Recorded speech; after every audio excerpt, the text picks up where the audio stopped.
মানুষ ভেজাল ঢোকাতে শুরু করে। আর আমাদের কোরআন শরীফ কাল কিয়ামত পর্যন্ত কেউ চেঞ্জ করতে পারবে না, স্বয়ং মহান আল্লাহ পাক রব্বুল আলামিন এটার দায়িত্ব নিজে নিয়েছেন। আর হচ্ছে যেটা বলছিলাম যে আমাদের দেশ, সমাজ, জাতি কি করে বিশ্বের দরবারে সর্বোচ্চ শিখরে পৌঁছাবে। দেখা যায় আজকাল দিনে আমরা যারা সমাজকে নিয়ে ভাবি, বিশেষ করে দেখা যায় ইয়ং জেনারেশন যারা, তারা কিন্তু বাজারে ঘাটে রাস্তায় সমালোচনা করব, কিন্তু বাস্তব কাজে খুব কম মানুষই আছে এগিয়ে আসবো। বর্তমান দিনে দেখা যায় শুধু যে আমাদের ধার্মিক শিক্ষা করলেই চলবে সেটা নয়, ধার্মিক শিক্ষা তো চাই অবশ্যই, ফরজ করতেই হবে। এই ধার্মিক শিক্ষার সঙ্গে সঙ্গে আপনার ছেলে মেয়েকে, আপনার ভাইকে, আপনার বন্ধুকে, আপনার প্রত্যেককেই কিন্তু স্কুল কলেজ বা জেনারেল শিক্ষাটা অবশ্যই চাই। ধার্মিক শিক্ষাও চাই, সঙ্গে জেনারেল শিক্ষাও চাই। ধার্মিক শিক্ষা তো অবশ্যই চাই, ধার্মিক শিক্ষার সঙ্গে জেনারেল শিক্ষাও চাই। তবে আপনি দেখবেন বিভিন্ন জায়গায়, যেমন মনে করুন কোনো স্কুলে গেলেন, কোনো কলেজে গেলেন, কোনো অফিস আদালতে গেলেন, কোনো আইনে ফেসে গেলেন, বিভিন্ন যে বর্তমান সময়ে চলার জন্য এই উভয় শিক্ষায় থাকলে তবে আপনি সমস্ত প্রতিকূলতার সঙ্গে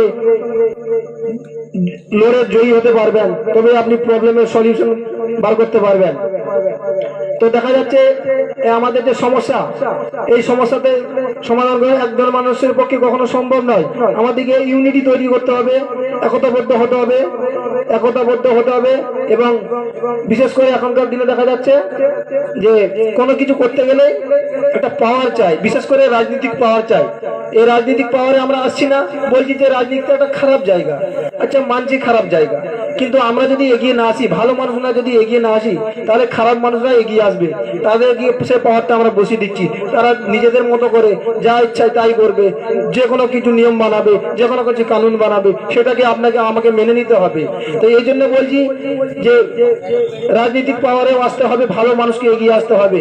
দেশকে আগিয়ে নিয়ে যেতে গেলে, সমাজকে আগিয়ে নিয়ে যেতে গেলে, গরিব দুঃখী মানুষের পাশে দাঁড়াতে গেলে আমাদেরকে পলিটিক্স জায়গাতেও আসতে হবে। তবে কিন্তু সেই পলিটিক্সটাকে নিজের স্বার্থের জন্য নয়, মানুষকে কি করে ডেভেলপ করব, দেশকে কি করে ডেভেলপ করব, দেশকে কি করে বিশ্বের দরবারে নিয়ে যে সর্বোচ্চ শিখরে পৌঁছে নিয়ে যেতে পারবো, সেই মেন্টালিটি চাই, সেই মনোভাবনা চাই। তবে আপনি এসে সমাজের জন্য কিছু করতে পারবেন। তো আরো অনেক কিছু বলার ছিল, বেশি কিছু বলবো না, আর দু একটা কথা বলবো যে এখনকার দিনে দেখা যাচ্ছে যে এডুকেশন এবং যে আমাদের যে সিস্টেম আছে, এই এডুকেশন সিস্টেম এবং যে সিস্টেম এমনি যে যা কিছু আদার যে সিস্টেম আছে, সেই সিস্টেমের প্রত্যেকটা জায়গায় কিন্তু করাপশন ঢুকে গেছে। মানে সঠিকভাবে ন্যায় বিচার পাচ্ছে না, যে উপযুক্ত পাওয়ার লোক বা ব্যক্তি তাকে সেই জায়গা দেওয়া হচ্ছে না। ঘুষ করে সোর্সের মাধ্যমে বিভিন্ন মানুষকে, আপনারা আজকের দিনে খবর দেখলেই বুঝতে পারবেন যে যারা যোগ্য ব্যক্তি তাদেরকে সিলেক্ট করা হচ্ছে না, অথচ বিভিন্ন সোর্সের মাধ্যমে টাকা দিয়ে ঘুষ করে, বিভিন্ন মাধ্যম দিয়ে স্কুল কলেজের টিচার থেকে শুরু করে, পুলিশ প্রশাসন থেকে শুরু করে বিভিন্ন মানুষকে কিন্তু আমরা সেই পদমর্যাদা দিয়ে দিচ্ছি। মনে করুন আপনি একজন টিচারকে, সরকারের একজন প্রয়োজন টিচার নিয়োগ, তো উপযুক্ত যে ব্যক্তি, যে শিক্ষিত ট্যালেন্টেড মানুষ, যার মনের ভিতরে আছে সমাজকে গড়বো, সমাজকে তৈরি করব, সমাজের ছেলে মেয়েকে ভালো শিক্ষা দিব, সে উপযুক্ত শিক্ষিত হওয়া সত্ত্বেও তাকে কিন্তু বিভিন্ন দিকে আটকে দেওয়া হচ্ছে। যখনই তাদেরকে আটকে দেওয়া হচ্ছে, ঘুষ নিয়ে অন্য মানুষকে নেওয়া হচ্ছে, তার মধ্যে সেই শিক্ষা থাকছে না, সেই মনোভাব থাকছে না, সেই মেন্টালিটি থাকছে না। তারা যখনই আসবে, তারা স্কুলে কি করবে, কোন রকমের টাইম পাস করবে, কোন রকমের পড়াবে, চলে যাবে। এইভাবে আস্তে আস্তে আমাদের দেশ, সমাজ, জাতি পিছিয়ে পড়বে। তো আমাদের যে সিস্টেম বর্তমানে দিনে দেখা যাচ্ছে, বিশেষ করে আম মানুষের থেকে কিন্তু বড় বড় যারা পাওয়ারফুল ব্যক্তি, আমি নাম মেনটেন করছি না, বড় বড় যারা পাওয়ারফুল ব্যক্তি, তারাই কিন্তু দেশটাকে আস্তে আস্তে উন্নতির জায়গায় অবনতিতে ধীরে ধীরে ঠেলে দিচ্ছে। তো আমাদেরকে সিস্টেম এমন কিছু ভাবতে হবে, এমন কিছু করতে হবে যে প্রত্যেকটা মানুষ যাতে সেই যেমন কিছু খারাপ করুক না কেন, সেই সিস্টেমের মধ্যে যেন ধরা পড়ে যায়। আর একটা বলবো আমি, বর্তমান দিনে যারা শীর্ষ নেতারা আছেন তারা কিন্তু নিজেদের স্বার্থসিদ্ধির জন্য, নিজেদের ফায়দার জন্য মানুষের মধ্যে, জাতির মধ্যে ভেদাভেদ লাগানোর সৃষ্টি করছে। আমরা যারা শুভ বুদ্ধি সচেতন মানুষ, আমাদেরকে খেয়াল রাখতে হবে। আমরা সকলে একে অপরে ভাই ভাই, আমাদেরকে সেই দ্বন্দ্বের দিকে যাওয়া চলবে না। আমাদের কি করে সমাজ শান্তি থাকবে, সমাজ কি করে ডেভেলপ হবে, দেশ কি করে ডেভেলপ হবে, সেই দিকে আমাদেরকে মেন্টালিটি রাখতে হবে, সেই দিকে ভাবতে হবে। এবং বর্তমান দিনে দেখা যাচ্ছে আমাদের থেকেও ছোট ছোট দেশ, মনে করুন ইসরায়েল, একটা ছোট্ট দেশ, আমাদের একটা রাজ্যের সমান, সেই দেশটা টেকনিক্যাল দিক থেকে এত উন্নত, এত পাওয়ারফুল, বড় বড় চাইনা আমেরিকা পর্যন্ত তাকে ভয় করে। কেন ভয় করে? কি আছে তার মধ্যে? আর আমাদের দেশ গোটা ওয়ার্ল্ডের মধ্যে যেটা খুঁজে পাবেন সেটা আমাদের দেশের মধ্যে খুঁজে পাবেন।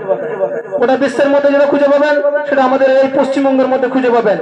স্বয়ং উপরওয়ালা, স্বয়ং বিধাতা, স্বয়ং আল্লাহ আমাদের এই রাজ্যকে, আমাদের এই দেশকে সবকিছু দিকে পরিপূর্ণ করে পাঠিয়েছে। তা সত্ত্বেও আমরা কেন বিশ্বের দরবারে এক নম্বর হতে পারছি না? তা সত্ত্বেও আমরা কেন বিশ্বের দরবারে এক নম্বর হতে পারছি না? এর পিছনে অনেক কিছু কারণ আছে। তো মেন কয়েকটা পয়েন্ট আমি বলবো। তো মেন পয়েন্ট হচ্ছে সিস্টেম। এই এখানে যে বর্তমান সিস্টেম, এখানে যে বর্তমান সিস্টেম, এই সিস্টেমে কিন্তু সঠিক মানুষকে সঠিক জায়গা নির্বাচন করা হয়নি, সঠিক মানুষকে সঠিক জায়গা নির্বাচন করা হচ্ছে না, যার জন্য আমাদের সমাজ, আমাদের দেশ ধীরে ধীরে পিছিয়ে পড়ছে। বর্তমানে দেখা যায় গুগল থেকে শুরু করে, ফেসবুক থেকে শুরু করে, হোয়াটসঅ্যাপ থেকে শুরু করে বড় বড় যে কোম্পানি আছে, সেই কোম্পানির সিইও মানে শীর্ষকর্তা যারা সেই কোম্পানিকে চালায়, সেই কোম্পানির বড় বড় সিইও আমাদের ইন্ডিয়ার, আমাদের ভারতেরই, কিন্তু সেই বড় বড় কোম্পানির সিইও আমাদের ভারতের হওয়া সত্ত্বেও সেই রকম বড় বড় কোম্পানি কেন আমাদের ভারতে নেই? আমরা সেই সব দিকে কেউ ভাবছি না। আমাদের ভাবা দরকার। ঠিক আছে, এই বলে আমি আমার ক্ষুদ্র বক্তব্য এখানে সংক্ষিপ্ত করলাম।